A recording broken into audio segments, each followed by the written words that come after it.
and welcome everybody to our August chapter meeting.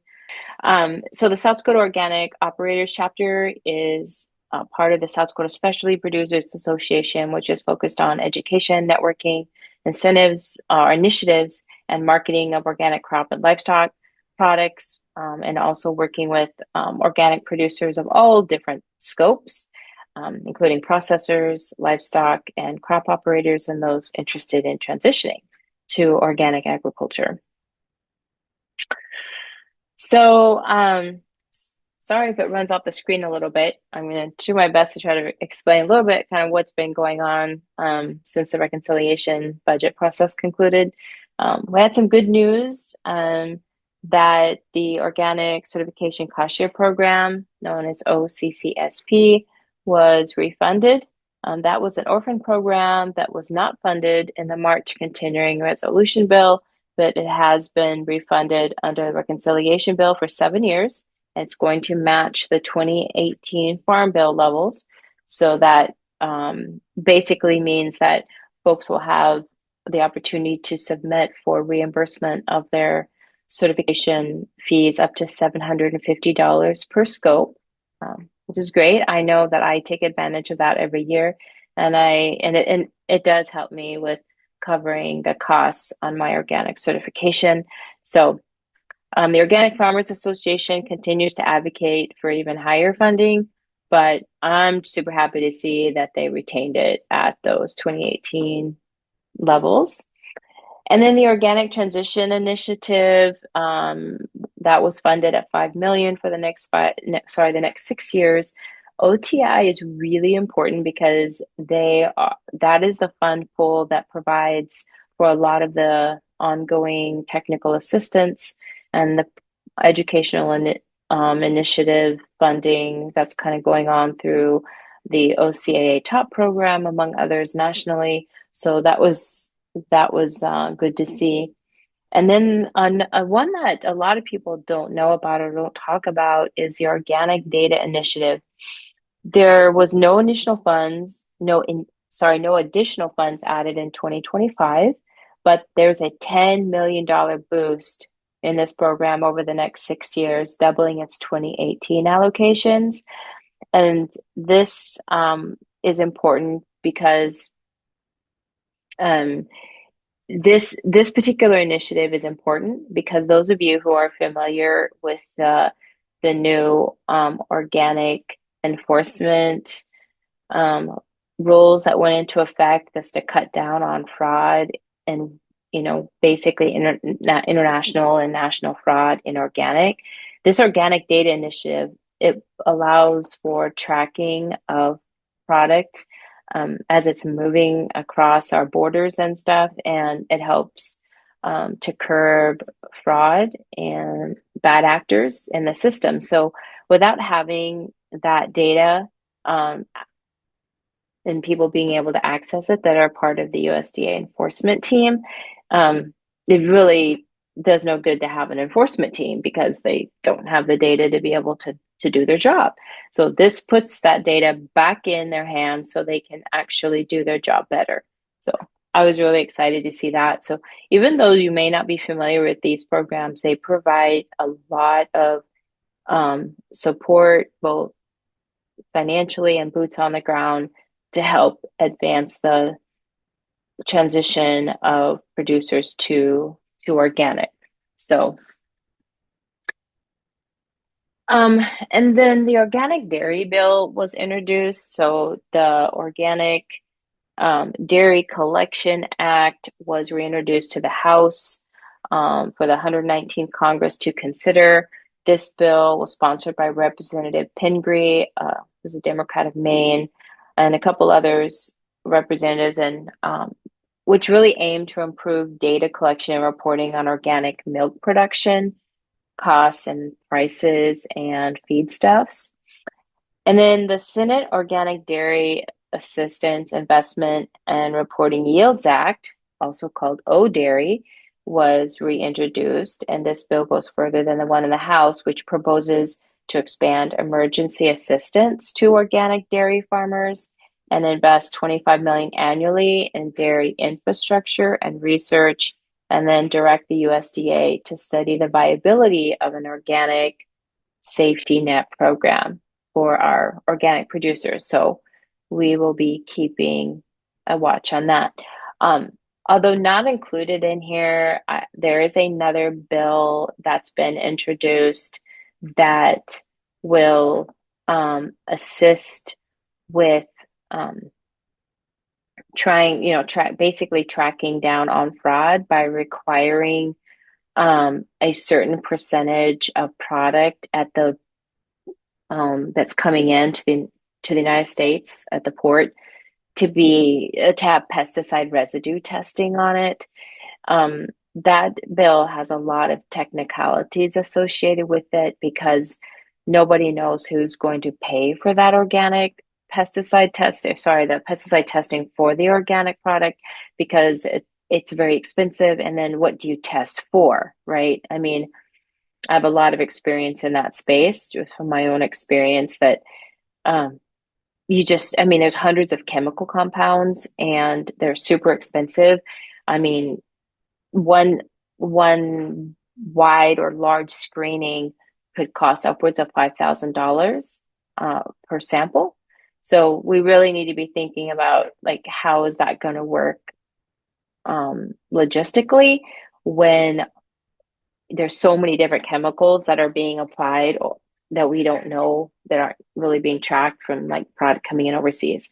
So, and not that it's not happening in the United States, because I know for a fact, even here in South Dakota, that they're using special brews they're going off label and using product that came out. The reason I know that is because that came out in our own uh, litigation case that we walked through. It was just crazy to find out like how many people are going off label, and then USDA has no way to control that. Um, you know, they don't have inspectors like going out and just checking the farmers saying, oh, by the way, let me take a sample of that you're spraying and make sure that you're following what the label says that you're supposed to be doing. So I'm particularly passionate about that bill. And so I'm interested to see how that is going to fare out. I'm sure that that's going to be an interesting conversation as that continues to develop. Just kind of an update on the reorganization efforts. Not that this is going to impact South Dakota a lot, but I'll talk a little bit about that. I mean, this effort, there's roughly about 2,600 employees, federal employees, that are being reallocated across these restructured regional offices, and they're also consolidating administrative services and buildings. And this initiative involves moving about 2,600 employees from Washington, D.C. to these 5 new regional centers in North Carolina, Missouri, Indiana, Colorado, and Utah. Now, as part of this plan, the USDA's South Building and the Beltsville Agricultural Research Center will be closed. When and this is just really a goal for them to save money. And people are like really kind of up in arms about this whole thing. But I have to tell you, I went to Washington, D.C. this last spring, and I went into the federal building. I think it was the South Federal Building, and met with the interim director of the NOP. And it was really interesting because the building was like empty and there was like nobody there. And everybody was still on remote working. And like there was like hardly anybody in the building. And you have this massive building and there might be 300 people in the whole building. And it just seemed like such a waste. So so that's one of the reasons why it's like they're moving them out because it doesn't pay to have a couple hundred people in like a building that probably holds 10,000 people because so many people were working remote. And then, of course, when they called them back, they all took the deferred resignation program. As you can see, a lot of them did here. So about 15,000 USDA employees were lost through the deferred resignation program. This affected about 2,400 NRCS employees nationwide. When asking specifically our state office here how that impacted them, but yes, some folks that I even know of that took the deferred resignation program or left the NRCS, but there are a number that are left, but there was a lot. What really hurt, I think, more than losing the bodies was the brain drain, right? I mean, a lot of awesome talent that had been in this state for years left, and so that left a big hole. And I'm experiencing this myself tomorrow. I'm actually going out on a site where they lost their USDA lead technical person, and that then there's a huge knowledge gap there, a big knowledge hole. So it is happening, pockets around the state where they lost key people were very instrumental in some of their key programs that had a lot of knowledge.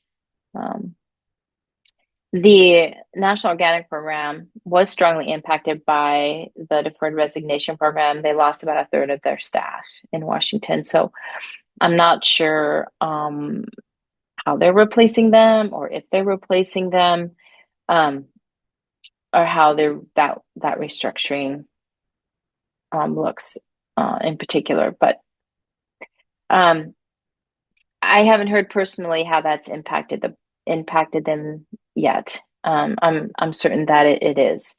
Oh, one thing I should also mention about the NRCS reductions is that if some of the payments to contractors have been delayed a little bit, but I have a project with NRCS right now, and my program payments are not delayed. Some farmers were so nervous about, oh, I'm not going to get my program payments, and I have not seen that. When we submit our information to NRCS for reimbursement, like we get a check within 2 to 4 weeks. It's in our bank. So I'm not really seeing those huge delays, thank goodness, on the farmer side. But I think on the contractor side, we definitely are seeing delays, about 50% more delays in processing requests for payment than we have seen in the past. So in that regard, for some, it's impacting them. And also, something really important to mention is that the USDA has opened a 30-day public comment period on their reorganization plan. So you can find this if you just Google USDA reorganization plan, it'll take you to their website. You can read all about it, and then you can email reorganization@usda.gov to submit your comments. So I thought that was interesting. It's not a web page, it's actually an email address. So you can just email them your thoughts. Makes it super easy. Okay, now talking more, we're going to talk a little bit more about the NRCS in South Dakota. So the Organic Management Standard 823, the interim practice, is currently under review by the federal government. This is a standard practice when a program is about halfway through its life. It goes through a review process, and it's currently going through that right now with the NRCS through the USDA. And internally, the NRCS staff are able to comment on how well it's been working and how well it's not been, or if it's not been working. Those of you in South Dakota know that it's been very challenging to understand, and even the staff don't understand. It seems like maybe Rachel Lawton is the only one in our state who really understands it the best. It is very complicated. But when it works well. But there's not very many people who have been approved on it. I think there's been a few in the state that have. We have a project currently under that. I think there's maybe a couple of you on this call today that might also be under OMS 823. But the good news is it's funded until 2031. So those of you who are interested in still signing up, you absolutely can. The deadline is October 3rd. And I strongly encourage you, if you haven't signed up yet, to sign up for it. It doesn't cost anything to start the application process.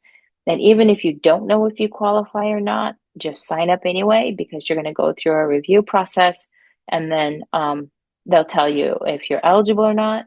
And if they come back and say you're not eligible, they have an appeal process you can go through. So I would say just push it through as hard as you can. It was a little bit challenging for me, and I think a couple other people in the state kind of had to push back a little bit, but they ended up getting funded and getting the assistance that they needed. So I would just try that. So those of you who don't know what the organic management standard 823 is, um, it's a program that provides technical assistance and um, reimbursement for conservation practices on the farm. So it covers things like cover crop seed, um, the water reclamation systems. It can cover putting in trails, walkways. I think been seeing a lot of the same stuff that would standard that you would get through NRCS. The Organic Management Center 823 allows you to get some additional points for it being organic and going through that transition process. So there's specific funds that are set aside for this in our state. And once they're gone, they're gone. So that's what I'm saying. You want to sign up as soon as you can.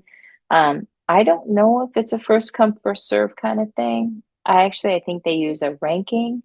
And I learned in the ranking process that there's really very few criteria other than you're organic, managing your farm organic, or you're not.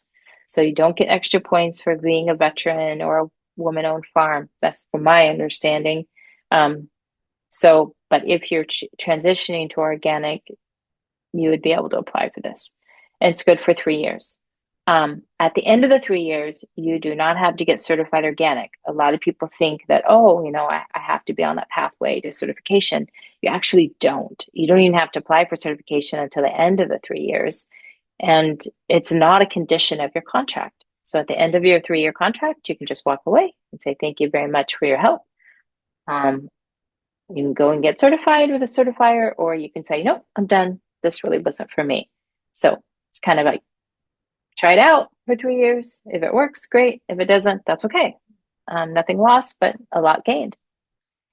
So don't forget about that cutoff coming up on October 3rd. And then a little bit about the South Dakota Specialty Producers Association. If you haven't taken advantage of our on-farm advising and technical assistance, we have that. Its main aim is to equip producers with the knowledge and skills to adopt organic and regenerative practices.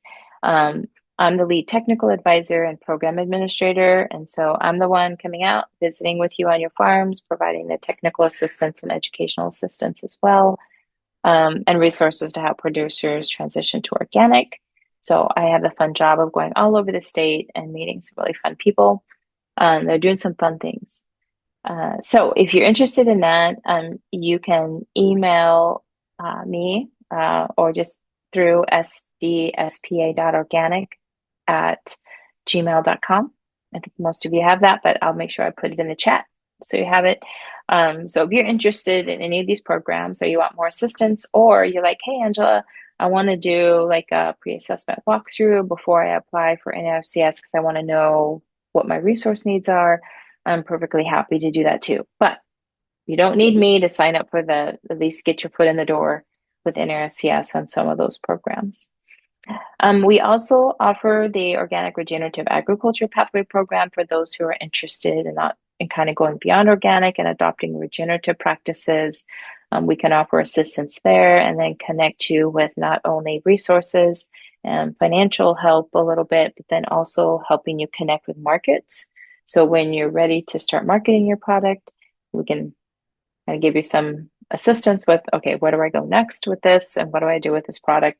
We can also help with building out transition plans, marketing plans, as well as your organic system plan when you're ready to get certified.